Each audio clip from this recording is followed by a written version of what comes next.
महापालिका आयुक्तांच्या वाहनावर ड्रेनेजचे पाणी टाकल्याप्रकरणी भीम आर्मीच्या 14 कार्यकर्त्यांवर जमावबंदी आदेशाचा अवमान आणि सरकारी कामात अडथळा आणल्यावरून गुन्हा नोंदवण्यात आलाय।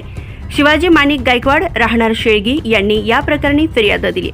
अजय संतोष मंदरगीकर, श्रीकांत भिकाजी कांबळे, संघपाल परमेश्वर भांगे, सूरज नामदेव गायकवाड सर्व राहणार सोलापूर अशी गुन्हा नोंदलेल्यांची नावे आहेत। सदर बाजार पोलीस ठाण्यात BNS 132 324 4 324 5 7 135 अन्वये गुन्हा नोंदवण्यात आलाय।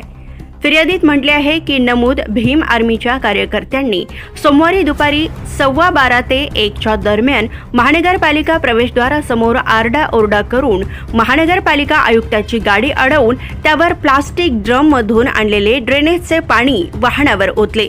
घोषणाबाजी करून लोकांना महापालिकेत येण्यास व जाण्यास मज्जाव केला व पोलीस आयुक्तांच्या आदेशान्वये जमावबंदी आदेश असतानाही त्याचा अवमान केला।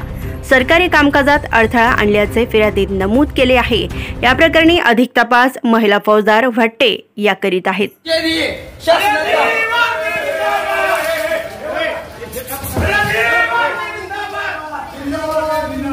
प्रशासनाला कळलं पाहिजे की आमचा समाज कोणत्या परिस्थितीमध्ये राहत आहे, किती भाग पाण्यामध्ये। प्रशासनाला कळलं पाहिजे।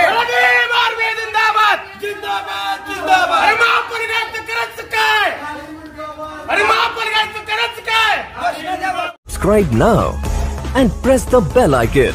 Never miss an update.